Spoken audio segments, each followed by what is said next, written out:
Chaudhary classes में आप सबों का स्वागत है। हम लोग जय प्रकरण का दूसरा टॉपिक है श्वसन। श्वसन पढ़ेंगे। श्वसन किसे कहते हैं? देखिए, हम लोग कोई भी चीज जो खाते हैं तो हमारे शरीर में पचता है, उसके बाद उसमें ऊर्जा उत्पन्न होता है।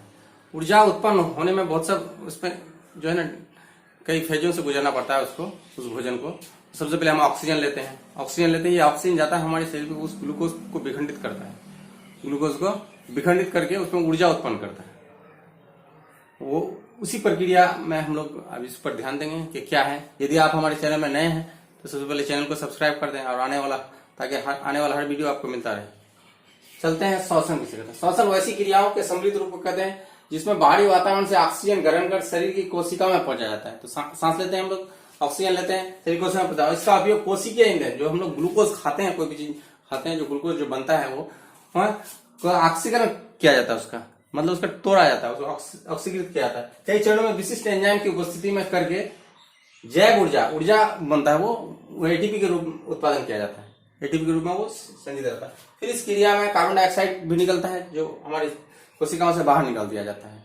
तो वैसे इस क्रिया को, इस पूरे प्रक्रम को हम क्या कहेंगे? श्वसन कहते हैं। तो श्वसन की परिभाषा है, श्वसन वैसी क्रियाओं के सम्मिलित रूप को कहते हैं जिसमें बाहरी वातावरण से ऑक्सीजन ग्रहण कर शरीर की कोशिकाओं में पहुंचाया जाता है और फिर इसका उपयोग कोशिकीय ईंधन का ऑक्सीकरण कई विशिष्ट एंजाइम की उपस्थिति में करके जैव ऊर्जा एटीपी का उत्पादन किया जाता है। फिर इस क्रिया में उत्पन्न कार्बन डाइऑक्साइड को फिर कोशिकाओं से शरीर से बाहर निकाल दिया जाता है। इसको आप मिनिमम ऐसे समझिए कि जब कोई भी चीज हम खाते हैं तो वो जो खाते हैं उसमें जो ग्लूकोज है वो उसको ऑक्सीजन हमारा जाकर उसको तोड़ता है, ग्लूकोज को तोड़ता है तो उससे क्या होता है? ऊर्जा उत्पन्न होता है। ऊर्जा उत्पन्न होता है और कार्बन डाइऑक्साइड भी निकलती है। कार्बन डाइऑक्साइड जिसको हम सांस के द्वारा बाहर निकाल देते हैं, इसकी ऊर्जा हमारे शरीर में काम आ जाता है। ये हमारा ये टोटल प्रक्रिया ये श्वसन कहलाता है। श्वसन में ये क्रिया होती है C6H12O6 प्लस ऑक्सीजन से क्रिया कराते हैं, श्वसन होता है। तो CO2 बनता है प्लस H2O बनता है प्लस ऊर्जा बनता है। C6H ये ग्लूकोज है, इसका विखंडन होता है, CO2 बनता है और H2O बनता है और ऊर्जा निकलती है। ये श्वसन अब दो प्रकार के होते हैं। श्वसन दो प्रकार के होते हैं। एक होता है वायवीय श्वसन। वायवीय श्वसन, श्वसन जो वायु की उपस्थिति में होता है वायवीय श्वसन कहलाता है।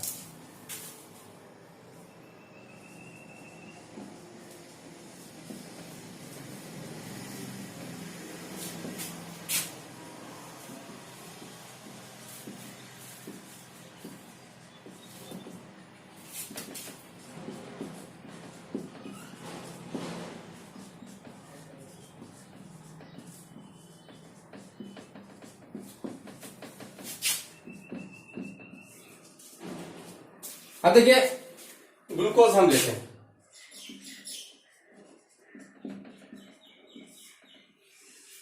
ये टूटता है कोशिका तरफ में। कोशिका तरफ में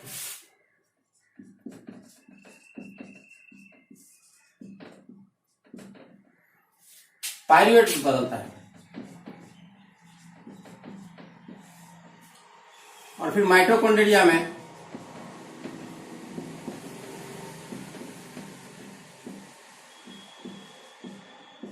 ये पायरुवेट माइटोकॉन्ड्रिया में CO2 और H2O में बदलता है प्लस ऊर्जा निकलता है। CO2 प्लस H2O में बदलता है और ऊर्जा निकलता है। ये इस श्वसन को हम वायवीय श्वसन कहते हैं। श्वसन जो वायु की उपस्थिति में होता है वायवीय श्वसन कहलाता है। जैसे ग्लूकोज कोशिका तरफ में क्या होता है? पायरुवेट में बदलता है। माइटोकॉन्ड्रिया में ये घटना होती है, फिर CO2 में बदलता है, H2O में बदलता है और ऊर्जा निकलती है। इस श्वसन को हम वायवीय श्वसन कहते हैं। यह ऊर्जा जो है एटीपी के रूप में संचित हो जाती है। जो ऊर्जा निकलती है यह ऊर्जा एटीपी के रूप में संचित हो जाती है। इसमें जो है 36 एटीपी ऊर्जा निकलती है वायवीय श्वसन, और अवायवीय श्वसन में सिर्फ 2 एटीपी ऊर्जा का निष्कासन होता है। वायवीय श्वसन में 36 एटीपी, सबसे ज्यादा ऊर्जा निकलता है वायवीय श्वसन में।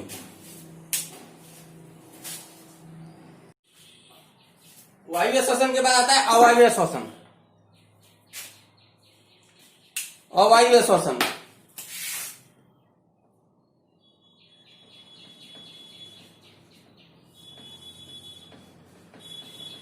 श्वसन जो वायु की अनुपस्थिति में होता है अवायवीय श्वसन कहलाता है।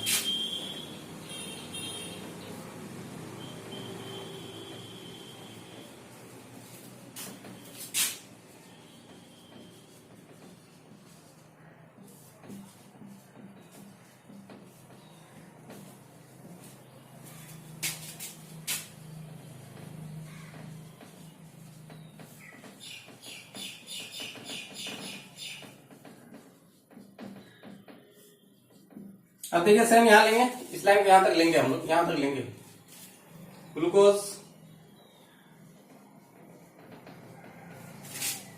कोशिका द्रव में सब में होगा।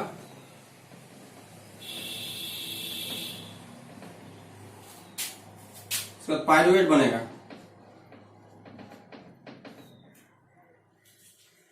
अब देखिए अगर यीस्ट में जाएंगे, अवायवीय श्वसन यीस्ट में जाएंगे और वायु की के अभाव में भी देखेंगे हम लोग। ईस्ट में अगर जाएंगे हम लोग तो वायु की अनुपस्थिति में ईस्ट में, वायु की अनुपस्थिति में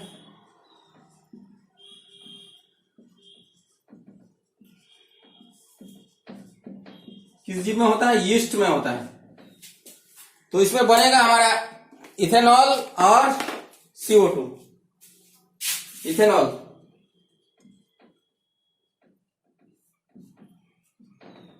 और CO2 प्लस ऊर्जा बनेगा। इसमें सिर्फ 2 एटीपी ऊर्जा बनता है। देखिए अगर ईस्ट में जाएंगे तो इथेनॉल बनेगा और CO2 बनेगा। इथेनॉल का सूत्र होता है C2H5OH। इथेनॉल का सूत्र है C2H5OH। ये कार्बन डाइऑक्साइड CO2 तो समझ ही रहे हैं। अब फिर दूसरा अगर हम जाएंगे वही इसी को लेंगे दूसरा जीव में, अगर हमारे मांसपेशियों में अगर हम देखते हैं कोशिका द्रव में,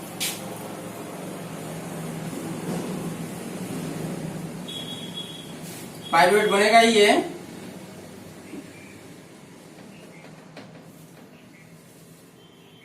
अब इसमें हम लोग देखते हैं कि ऑक्सीजन के अभाव में, यानी कहीं अगर ऑक्सीजन की कमी हो जाए शरीर में,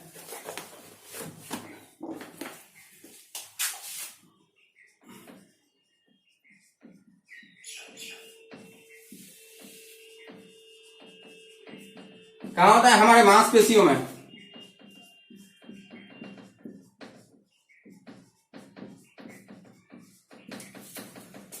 मांसपेशी में जाएंगे तो हमारा बनेगा लैक्टिक अम्ल।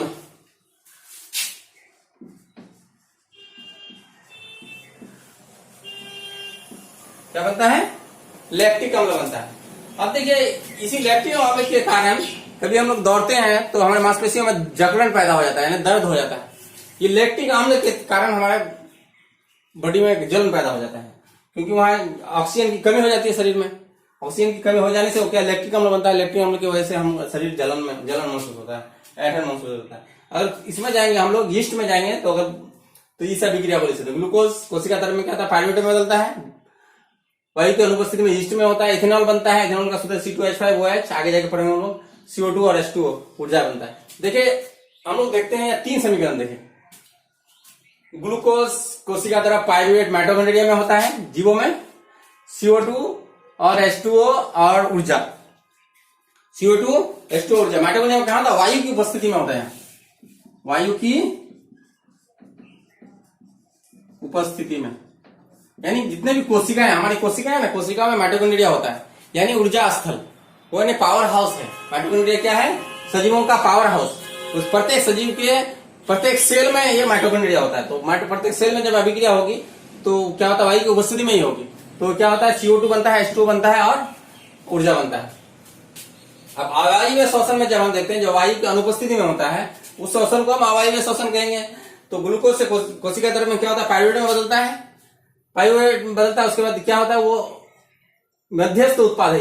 इसमें भी पाइरुवेट बनेगा, इसमें भी, यानी मध्यस्थ उत्पाद है। सवाल अभी कभी कभी पूछता है श्वसन का मध्यस्थ उत्पाद कौन है? श्वसन का मध्यस्थ उत्पाद हमारा पायरुवेट है। इसमें भी पायरुवेट है, इसमें भी पायरुवेट है, इसमें भी पायरुवेट। श्वसन का आरंभिक क्या कहते हैं पदार्थ कौन है? ग्लूकोज है। इसमें ग्लूकोज, इसमें ग्लूकोज, इसमें ग्लूकोज।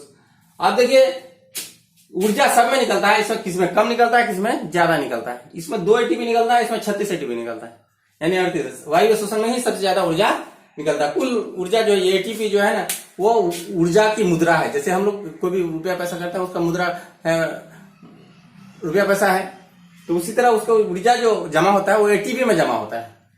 ऊर्जा शरीर में एटीपी में जमा होता है। ये हो गया वायु श्वसन और अवायु श्वसन। अभी एनसीईआरटी का सवाल है, ग्लूकोज के ऑक्सीकरण से विभिन्न जीवों में ऊर्जा प्राप्त करने के विभिन्न पथ क्या है? एनसीईआरटी में एक सवाल मिलेगा आपको। तो अभी हम लोग पढ़े वायवीय श्वसन पढ़े, अवायवीय श्वसन पढ़े, दोनों का जो है ना समीकरण सिर्फ हमको लिख देना है। सबसे पहले क्या होता है ग्लूकोज, अगर हम एक ही डायग्राम में लिखेंगे तो हम लिख देते हैं ग्लूकोज कहां? कोशिका तरफ में। एक टाइम आपको याद रहेगा नहीं, हम अलग अलग ही कर देते हैं, सबसे अच्छा रहेगा, फिर बोखला जाइएगा, याद नहीं रहेगा। उसके बाद बनेगा क्या? पायरुवेट। क्या बनेगा? पायरुवेट बनेगा। इसमें कार्बन के 3 अणु रहते हैं, इसमें कार्बन के 6 अणु रहते हैं। ग्लूकोज में कार्बन के 6 अणु और इसमें कार्बन के 3 अणु रहते हैं पायरुवेट में। उसके बाद माइटोकॉन्ड्रिया में देखें, माइटोकॉन्ड्रिया में जाएंगे तो क्या बनेगा? अभी हम लोग पढ़े CO2 बनेगा, H2O बनेगा, प्लस ऊर्जा बनेगा। ये हो गया मेरा वायु श्वसन वाला। माइटोकॉन्ड्रिया में वायु की उपस्थिति में लिख दीजिए, वायु की उपस्थिति में। एक हो गया विभिन्न पथ, एक पथ ये हो गया। दूसरा पथ हो गया क्या? सेम यहां से यहां तक जाएंगे ही हम तीनों में। ग्लूकोज इसमें कोशिका द्रव में क्या बनेगा? पायरुवेट बनेगा। अब हम लोग यीस्ट में जाएंगे, वायु की अनुपस्थिति में यीस्ट में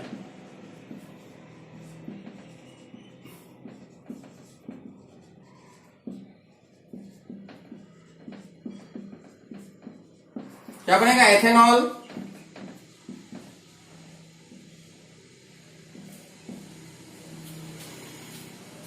प्लस CO2 प्लस ऊर्जा।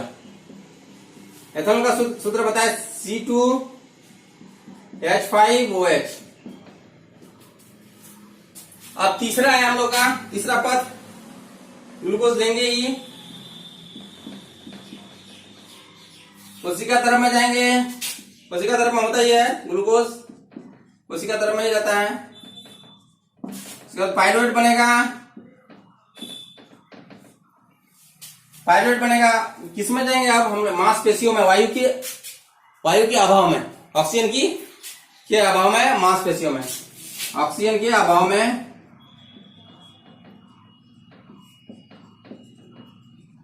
अभाव मतलब कमी। कहां पर? मांसपेशियों में।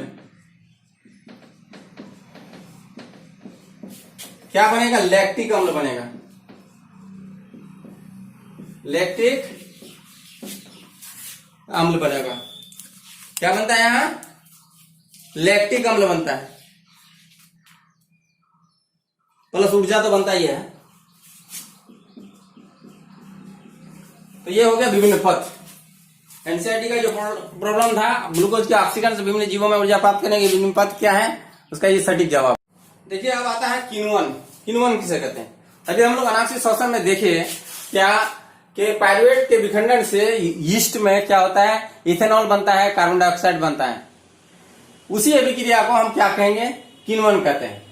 पायरुवेट ऑक्सीजन की अनुपस्थिति में इथेनॉल और कार्बन डाइऑक्साइड में परिवर्तित हो जाता है, किण्वन कहलाता है। यह क्रिया क्या कहलाता है? किण्वन कहलाता है। कहां होता है ये? यीस्ट में होता है। तो किण्वन किसे कहेंगे?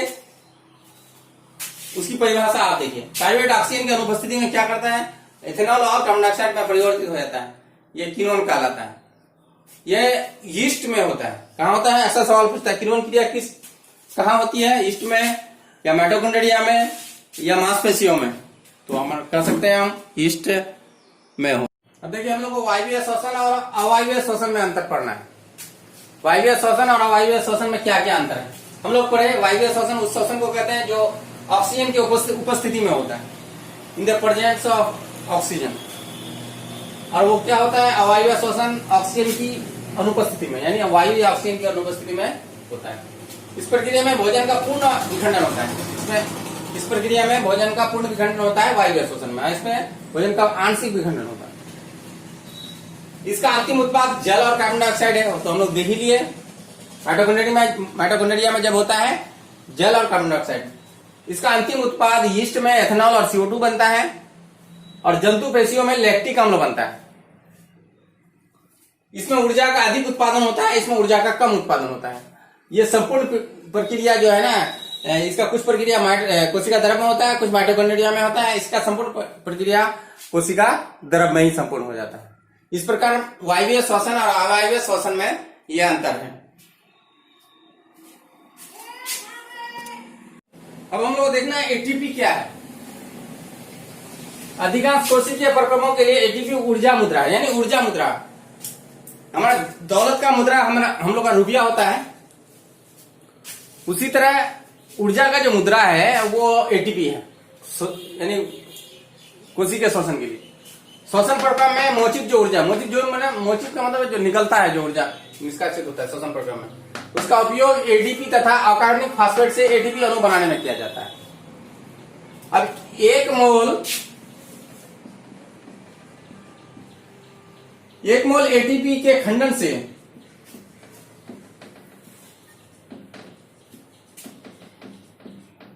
$30.5 किलो जूल ऊर्जा मुक्त होती है। ये ध्यान है, अक्सर पूछता है।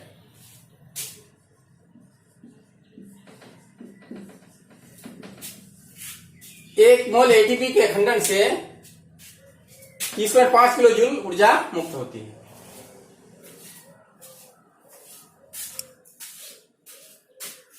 एटीपी का उपयोग क्या है? एटीपी क्या है? ऊर्जा है। ऊर्जा का हम लोग कहाँ कहाँ उपयोग करते हैं तो हमारा शरीर ही जानता है, हम लोग भी जानते हैं ऊर्जा का उपयोग कहाँ कहाँ होता है। वैसे किताबें जो लिखा हुआ आपको हम लिखा देते हैं, कहीं ऑब्जेक्ट वगैरह पूछने में कहीं अगर ऐसा आ जाए। वैसे शरीर का जितना भी ऊर्जा का काम है वो अब जब हम चल रहे हैं, फिर रहे हैं, बात कर रहे हैं, सभी ऊर्जा जो है ना, सभी ऊर्जा एटीपी से ही आता है। यानी जो भी चीज खाते हैं हम लोग, उसका जो ऊर्जा बनता है वो शरीर को संचालन में मदद करता है।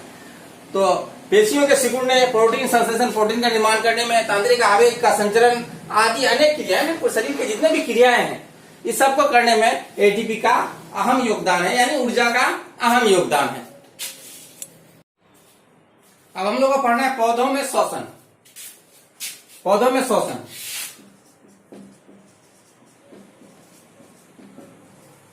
देखिए पौधे जो श्वसन जो क्रिया करते हैं, उसके पत्तों में नीचे की तरफ से उसमें रंध्र होते हैं। वो रंध्र के द्वारा उसके गैसों का आदान प्रदान होता है। गैसों का जो आदान प्रदान होता है उसका विसरण प्रक्रिया द्वारा होता है। विसरण प्रक्रिया किसको कहते हैं?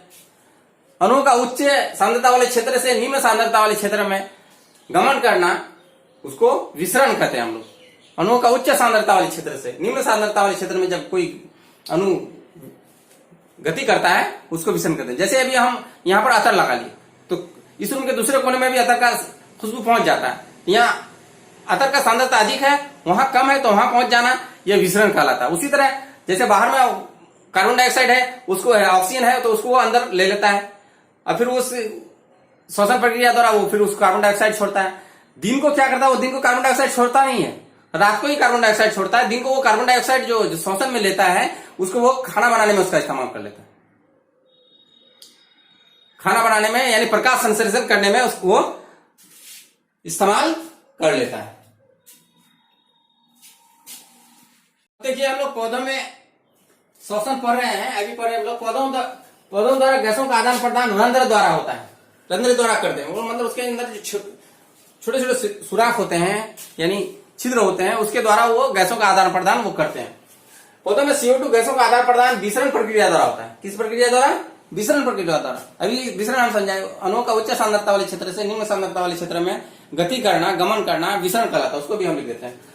असल में पौधे सांस लेते हैं तो क्या करते हैं, ऑक्सीजन सांस लेते हैं, तो रात को क्या करते हैं, वो कार्बन डाइऑक्साइड छोड़ देते हैं। दिन में भी तो सांस लेते हैं, तो दिन में जब सांस लेते हैं तो कार्बन डाइऑक्साइड को छोड़ना चाहिए उसको। कार्बन डाइऑक्साइड दिन का कार्बन डाइऑक्साइड वो छोड़ते नहीं है, वो दिन का कार्बन डाइऑक्साइड उसका अपना भोजन बनाने में, प्रकाश संश्लेषण क्रिया में हम लोग जानते हैं ना, प्रकाश संश्लेषण क्रिया में पौधे क्या करते हैं, वायुमंडल से कार्बन डाइऑक्साइड लेते हैं, नहीं लेते हैं तो क्या वो ये जो अभिक्रिया कराते हैं, श्वसन जो क्रिया होती है उसकी, तो श्वसन क्रिया में जो कार्बन डाइऑक्साइड निकलना चाहिए वो कार्बन डाइऑक्साइड उसको खाना बनाने में उसका इस्तेमाल कर लेते हैं। अब यहाँ एक पॉइंट आ जाता है कि विसरण क्या है।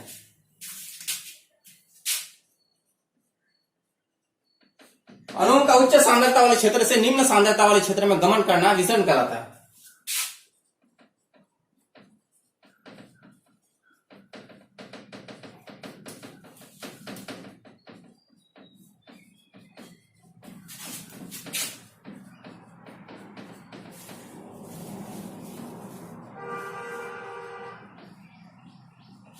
निम्न सांद्रता वाले क्षेत्र में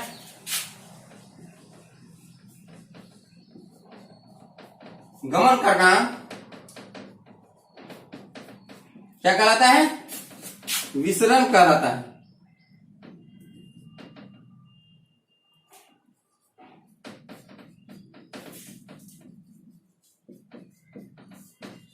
अणुओं का उच्च सांद्रता वाले क्षेत्र से निम्न सांद्रता वाले क्षेत्र में गमन करना विसरण कहलाता है। अब हम लोग को पढ़ना है जंतुओं में श्वसन। अब जैसे जितने भी जंतु है, पेड़ पौधों के बारे में तो हम लोग पढ़ लिए, बिल्कुल शॉर्ट में पढ़े, लेकिन जंतु में श्वसन थोड़ा सा लंबी प्रक्रिया है, इसको समझना बिल्कुल जरूरी है। अमीबा और पैरामीशियम क्या है, एक कोशिकीय जीव यूनिसेल्युलर। अमीबा पैरामीशियम में श्वसन गैस जैसे ऑक्सीजन का लेना और कार्बन डाइऑक्साइड का छोड़ना, आदान प्रदान कोशिका झिल्ली से विसरण द्वारा होता है। किसके द्वारा होता है, कोशिका झिल्ली द्वारा होता है। सवाल पूछता है अमीबा में गैसों का आदान प्रदान किसके द्वारा होता है, अमीबा कैसे सांस लेता है, तो हम बोलेंगे कोशिका झिल्ली से। किस विधि से सांस लेता है, विसरण विधि से सांस लेता है। अब दूसरा है हाइड्रा में श्वसन गैसों का आदान प्रदान शरीर की सतह से विसरण द्वारा, उसकी शरीर की सतह से होता है, वो कोशिका झिल्ली से होता है, इसमें शरीर की सतह से ही हो जाता है।